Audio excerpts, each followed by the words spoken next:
Welcome to my channel. আজকে আমাদের আলোচনার বিষয়বস্তু হচ্ছে জেরান্ড এবং প্রেজেন্ট পার্টিসিপল। জেরান্ড এবং প্রেজেন্ট পার্টিসিপল এগুলো সম্বন্ধে আমরা আগে আলোচনা করেছি। তো এখানে আমরা আবার একবার আসলাম, কারণ জেরান্ড এবং প্রেজেন্ট পার্টিসিপলের মধ্যে একটা কনফিউশন তৈরি হয়। এগুলো আইডেন্টিফাই করতে একই রকম দেখতে হয়, তার জন্য এর ডিফারেন্সটা কীভাবে আমরা দুটোকে ডিস্টিংগুইশ করব, সেটাই আজকে আলোচনার বিষয়বস্তু। তো জেরান্ড, প্রথমে জেরান্ডটা কি আমরা জানি। জেরান্ড মানে verb plus ING. Present participle সেটাও কিন্তু ভার্ব প্লাস আইএনজি। সমস্যাটা এখানে নেই, দুটোই ভার্ব প্লাস আইএনজি। আমরা জানি ভার্ব প্লাস আইএনজি মানে ভার্বের ফার্স্ট ফর্মের সঙ্গে আইএনজি বসে। তো প্রথমে জেরান্ড সম্বন্ধে একটু দেখে নেওয়া যাক। জেরান্ড যেটাকে ভার্বাল নাউনও বলা হয়ে থাকে। ভার্বাল নাউন এই কথাটার মধ্যেই অনেক কিছু বিষয় আছে। Verbal noun, verb used as noun, মানে ভার্বটাকে এমনভাবে ব্যবহার করব যে সেটা নাউনের কাজ করবে, তার জন্য এটাকে ভার্বাল নাউন বলা হয়েছে।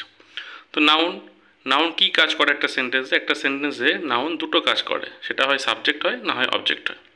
তাহলে জেরান্ডের কাজ কি? জেরান্ড একটা বাক্যে সাবজেক্ট অথবা অবজেক্টের কাজ করে। Example, swimming is a good exercise. এখানে সুইমিং সম্বন্ধে একটু বলি।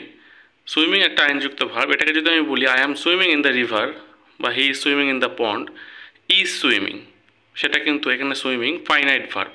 তাহলে আমরা প্রথমেই খেয়াল করব, যদি অক্সিলারি ভার্ব থাকে আইনযুক্ত ভার্বের আগে, তাহলে বুঝতে হবে সেটা ফাইনাইট ভার্ব। যদি অক্সিলারি ভার্ব না থাকে, শুধু আইনযুক্ত থাকে, তাহলে সেটাকে বুঝতে হবে তখন যেটা either it is a gerund or it is a present participle. তাহলে সুইমিং, এখানে swimming is a good exercise, সুইমিংটা এখানে সাবজেক্ট, তাহলে এখানে জেরান্ড। আর একটা এক্সাম্পল, আই লাভ ট্রাভেলিং, আমি ভ্রমণ করতে ভালোবাসি।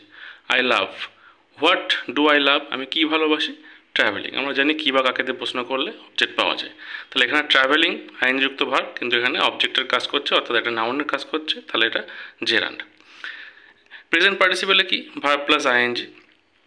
এখানে প্রেজেন্ট পার্টিসিপলটা অনেক ক্ষেত্রে অ্যাডজেক্টিভের কাজ করে, আবার একটা নর্মালভাবে ইউজও করা হয়। তাহলে এখানে প্রথমে বুঝতে হবে, যদি একটা আইনযুক্ত ভার্ব যার আগে কোনো অক্সিলারি ভার্ব নেই, তাহলে সেটাকে জেরান্ড এবং পার্টিসিপলের ডিস্টিংগুইশে প্রথম ক্ষেত্রে বুঝতে হবে যে যদি সেটা সাবজেক্ট হিসেবে কাজ করে বা অবজেক্ট হিসেবে কাজ করে, তাহলে বুঝতে হবে জেরান্ড। সাবজেক্ট বা অবজেক্ট হিসেবে যদি কাজ না করে, তাহলে বুঝতে হবে পার্টিসিপল। তো পার্টিসিপলের মধ্যে ইউজটা একবার দেখে নিই। এক্সাম্পল দেওয়া আছে, আই বোর্ডেড আর রানিং ট্রেন, আমি একটা চলন্ত ট্রেনে চড়েছিলাম বা উঠেছিলাম। তাহলে এখানে রানিং যেটা, এর আগে কোনো অক্সিলারি নেই, এবং দেখা যায় এখানে রানিংটা কিন্তু সাবজেক্ট বা অবজেক্টের কাজ করছে না। এখানে সাবজেক্ট আই এবং অবজেক্ট কিন্তু ট্রেন। তো ট্রেনটাকে কোয়ালিফাই করছে। ট্রেনটা কেমন ছিল? রানিং। তাহলে রানিংটা এখানে ট্রেনকে কোয়ালিফাই করছে এবং অ্যাডজেক্টিভের কাজ করছে। তো এটা হচ্ছে প্রেজেন্ট পার্টিসিপল। পার্টিসিপল অ্যাডজেক্টিভও বলা হয়ে থাকে। তো এটা গেল। আর একটা ইউজ, যেমন coming home I fail asleep, বাড়ি এসে আমি ঘুমিয়ে পড়েছিলাম। এখানে কামিং, এটাও আইএনজি, কিন্তু এখানে কিন্তু এটা আইএনজি করা হলে এটা কিন্তু সাবজেক্টও নয় অবজেক্টও নয়, তাহলে এটা জেরান্ড নয়, কিন্তু আবার অ্যাডজেক্টিভের মতো কাজ হচ্ছে না।